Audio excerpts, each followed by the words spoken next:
சங்கீதம் 77 2வது வசனம். என் ஆபத்து நாளில் ஆண்டவரை தேடினேன், இரவிலும் என் கை தளராமல் விரிக்கப்பட்டிருந்தது, என் ஆத்மா ஆறுதல் அடையாமல் போயிடுச்சு. இங்கே ஒரு காரியத்தை இங்க ஆசாப்பு விண்ணப்பம் பண்றாரு. மன வேதனையில இந்த ஆசாப்பு பேசுற காரியம்தான். 3 பகுதியாக இதை பிரித்தோம் என்று சொல்லி நேற்று தினத்தில் நம்ம தியானித்தோம். அவன் மிகுந்த மனசோர்வு காலத்தில் எழுதப்பட்ட இந்த சங்கீதம் பாருங்க. என் ஆபத்து நாளில் ஆண்டவரை தேடினேன், இரவிலும் என் கை தளராமல் விரிக்கப்பட்டிருந்தது, என் ஆத்துமா ஆறுதல் அடையாமல் போயிற்று என்று சொல்லி பாருங்க. இரவு முழுவதுமாக ஜெபம் பண்றாரு. வேதனை, மிகுந்த துக்கம், வேதனை. ஆனாலும் ஆத்மாவில் ஆறுதல் இல்லை என்கிற ஒரு காரியத்தை தான் இங்க ஆசாப்பு சொல்றாரு. ஒருவேளை இந்த வார்த்தை கேட்டுக்கொண்டிருக்கிற அன்பு சகோதர சகோதரிகளே, நாமும் மனம் சோர்ந்து நம்ம வாழ்க்கையில் வருகிற அநேக பிரச்சனைகள், போராட்டங்களை பார்த்து நம்மளும் இரவு முழுவதுமாக ஜெபித்து கொண்டு, ஆனால் இரவில் ஜெபித்த போது நமக்கு எந்த மாறுதலும் வரலை, ஆத்மாவில் ஒரு சமாதானம் வரலை என்று சொல்லி ஒருவேளை நம்ம சோர்ந்து போய் இருக்கலாம். நிச்சயமாய் கர்த்தர் என்ன செய்வார்? அந்த சோர்வை மாற்றுவார். சங்கீதக்காரர் ஆசாபுக்கும் கர்த்தர் சோர்வை மாற்றி ஒரு பலனை கொடுத்தாரு.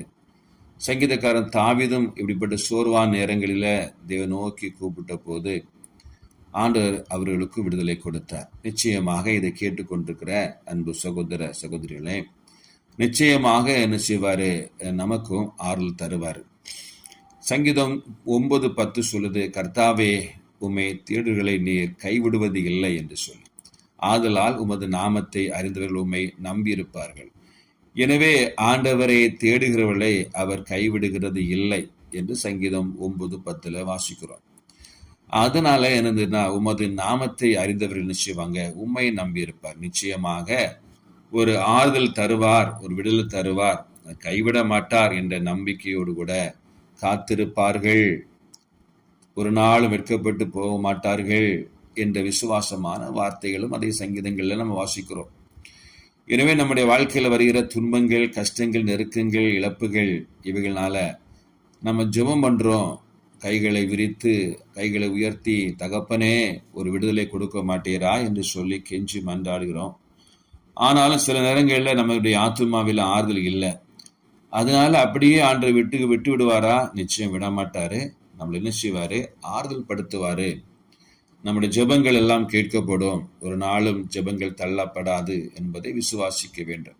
சங்கீதம் 22:26 கூட வாசிக்கும் பொழுது, சிறுமைப்பட்டவர்கள் புசித்து திருப்தி அடைவார்கள், கர்த்தரை தேடுகிறவர்கள் அவரை துதிப்பார்கள், அவள் இருதயம் என்றென்றைக்கும் வாழும் என்று சொல்லி பாருங்க.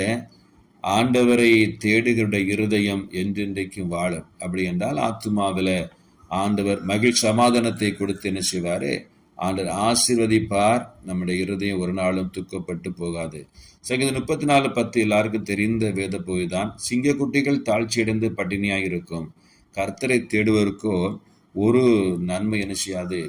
குறைபடாது. குறைவில்லாத நன்மைகளை ஆண்டவர் தந்து நம்மை நிறைவோடு நடத்துகிற நம்முடைய ஆண்டவர் நிச்சயமாக நம்ம என்ன செய்ய மாட்டாரு? வெட்கப்படுத்த மாட்டாரு.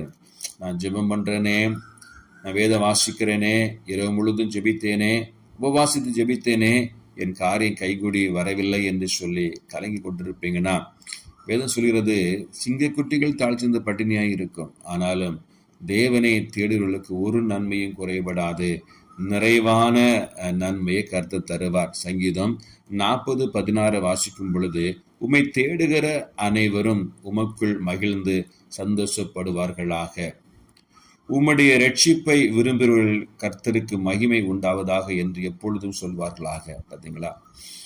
உம்மை தேடு அனைவரும் உமக்குள் மகிழ்ந்து சந்தோஷப்படுவார்களாக. அப்ப கர்த்தரை தேடுவதில் மகிழ்ச்சி உண்டாகும். ஆனால் இந்த ஆசாப்புக்கு என்ன வரல? அந்த ஆறுதல் உண்டாகவில்லை. எனவேதான் இந்த சங்கீதத்துல சோர்வோடு கூட எழுதுகிறார்.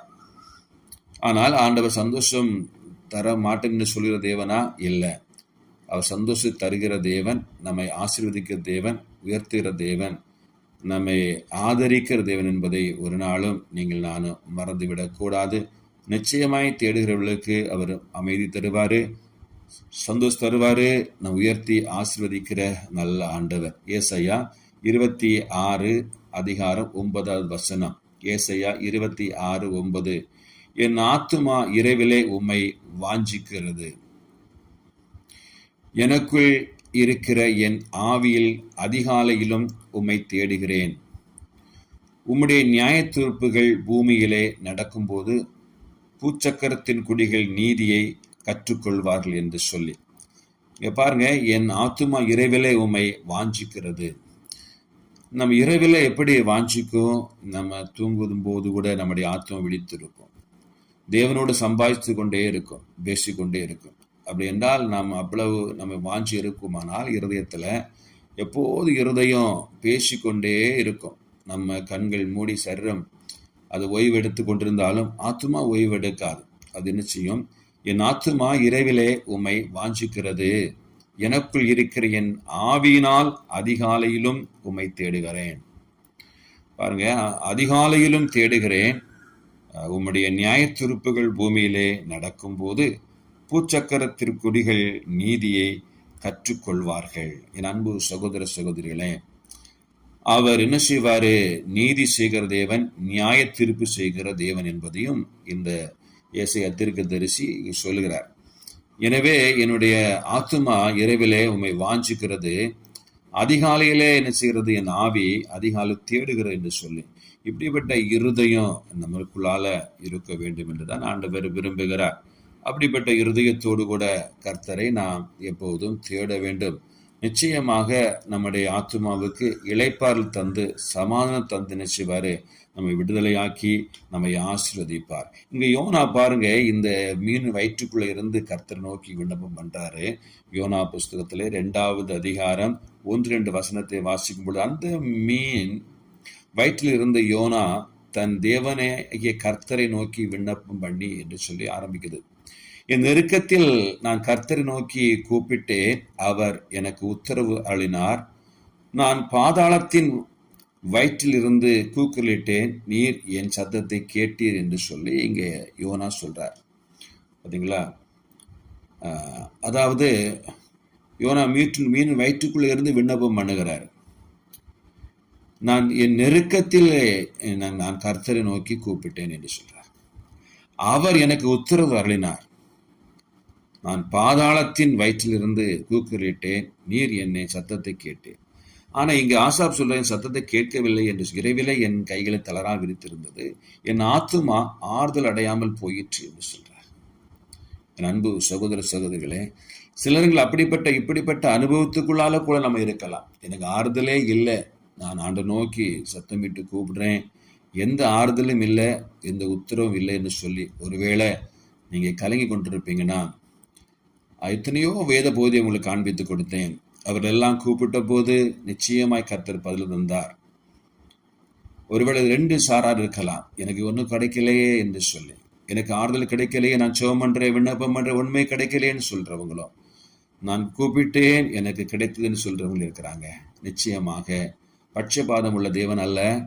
கூப்பிடுற யாவருக்கும், உண்மையா கூப்பிடுற யாவருக்கும் ஆண்டவர் நன்மை செய்வார் என்பதை அறிந்து கொண்டு இந்த காலை வேளையில இந்த நாட்களை நாம் ஆரம்பிப்போம்.